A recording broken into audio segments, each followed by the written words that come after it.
Gee, Edward, I want to start taking calls in the next segment and also get into solutions with you, but you've got the floor. Break down their system of crisis creation, what's currently happening with the carbon tax, the government health care, the banks. It's come out even in McClatchy News Service that Goldman Sachs imploded the housing market on purpose, engineered it to destroy their competition, to get the bailouts and hoard the money. Goldman Sachs, of course, is the inner group that pilots the Federal Reserve System, and that also holds the federal regulatory positions in almost every agency, 2, 3, 4 deep. And where we're going with this system, what the world is going to look like in a decade, 20 years, if they succeed from the research. So what they're doing currently, and then what the world will look like if they succeed. G. Edward Griffin, you've got the floor all the way out to the next break. Well, that's quite a topic. As a matter of fact, I've started to put a series of seminars on the road, Alex, called A Crash Course on Money. And before I forget it, we just decided the other evening to come to Austin on December 12th. So we'll talk about that later. But anyway, the Crash Course on Money is a full-day seminar, and I devoted a lot of time to answering just the question that you've raised. Where are we going, and what can we do about it? Well, in a nutshell, anybody that listens to your program has got a pretty good idea. We're going to a complete command economy, where the free market, what's left of it today, will be completely dead. I'm not predicting that this must happen. I'm saying that if there are no changes, if we continue going in the direction that we're headed, we're going to reach where we're headed, that's all. And we're headed right toward a command economy. That's no different substantially than the command economy of the old Soviet Union or the Red China or or Nazi Germany. And in other words, prices will be completely controlled. Employment will be completely controlled. Your complete dependence for your food, your shelter, your health care, your education, everything that's important will be provided and regulated by the masters in Washington, D.C., and people will be grateful, or told they're supposed to be grateful, to be taken care of. And in return for that, of course, they must be very good boys and girls and do exactly as they're told. Otherwise, they'll be cut off, and they won't have that food, shelter, and health care and all of that sort of thing. It's a very dismal picture. It's a high-tech feudalism, and it's definitely in our future and not our distant future, I might say, if things continue as they are. So what can you do about that? Well, there's nothing you can do about it except to change the direction that we're headed. You can't just say, well, what should we invest in? That might help a little bit. It might get you a few weeks or months down the line with a little bit of independence. But when the jackboots show up and say, into the truck, that's the end of the line, investments or not. So we got to change the system. And, of course, I'm always talking about Freedom Force International when I start thinking about changing the system, recapturing the system. But how can you protect yourself in the meantime? There's a short-term view and a long-term view. People are naturally concerned about that short-term view. And, you've got a lot of your sponsors on your program that I think have excellent solutions for short-term survival, if you will.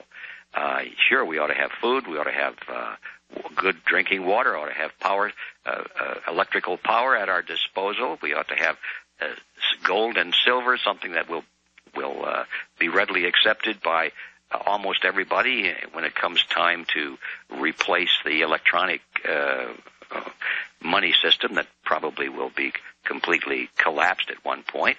So, yeah, those are things you can do for the short term. But the long term, the only thing that will work is to recapture the system. And then we start, in the seminar, we'll be talking about this thing of revolution versus revolt. And that's quite an interesting topic because I don't think many people have considered the difference. There's a rising energy for resistance today. People are angry, and as that television, or that, I guess it's not television, it was a movie, I can't think of the name of it, Network, I guess it was. The guy says, we're mad as hell and we ain't going to take it no more, or whatever he says. Well, that's the kind of the mood of the American people. We're mad. We're not going to take it anymore. But the idea that you just get mad and not take it anymore is going to make a difference? No, they don't care about that. The elitists have been anticipating years in advance for some kind of an uprising. They've been building FEMA camps for that. They've been equipping the local police in crowd control, and they've been developing weapons specifically for demonstrators and crowds of people and rioters and so forth. They know it's coming, and in my opinion, I think they want it to come, which is a frightening thing, because I think they want people out making all of this ruckus so they can have a good excuse to institute martial law and round up everybody, including those who aren't even on the streets. People who maybe are sitting in their radio studios doing talk shows. And so I think they want that kind of violence. But one of the things we'll be talking about is the difference between a revolt and a revolution. Basically, it's this.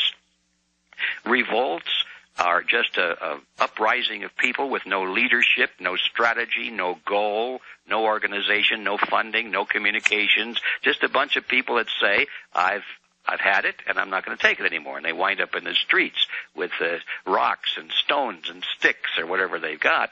And it'd be like the Hungarian revolt back in the 60s. Revolts never work.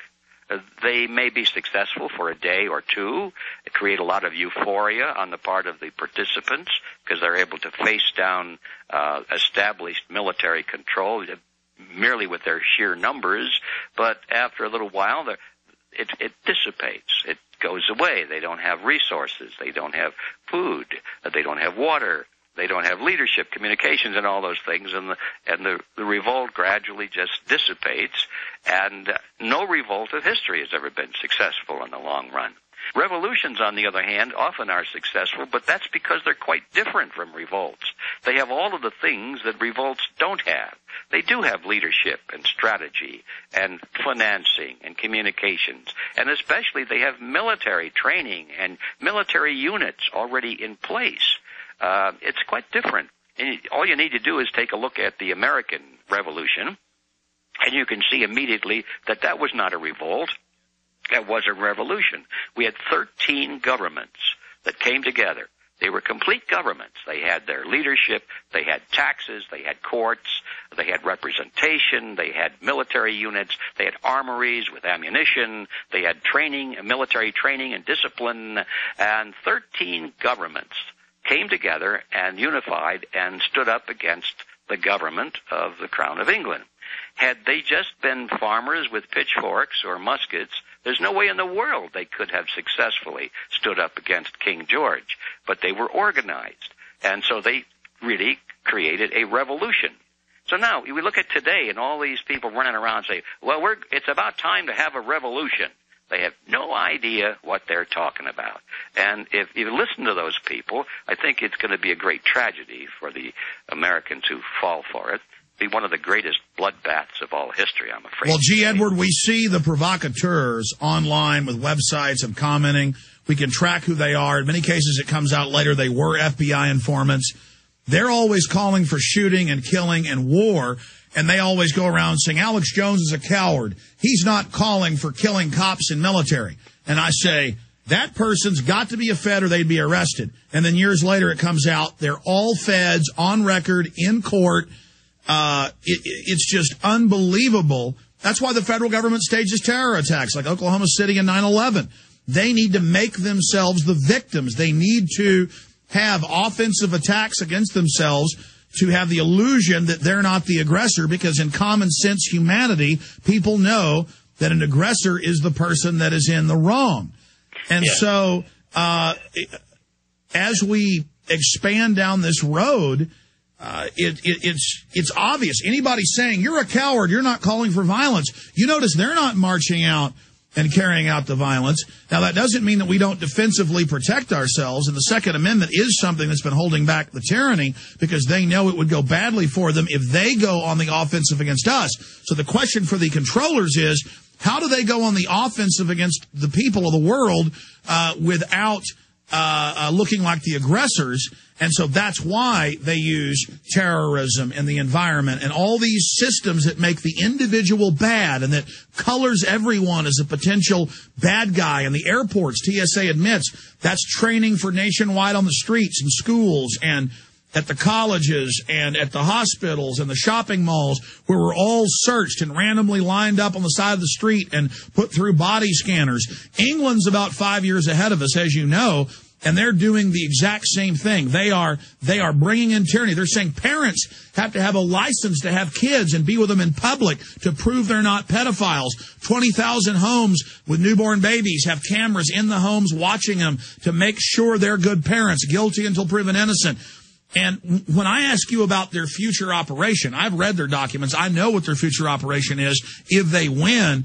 I just wanted your perspective and view on that because they say they're going to raise people outside the home. First, it'll start with year-round school. Then they'll come and assess your home and say, you don't have enough money to have kids. Your kids will now live in a government facility, not just kids that the CPS grabs, but everybody's children.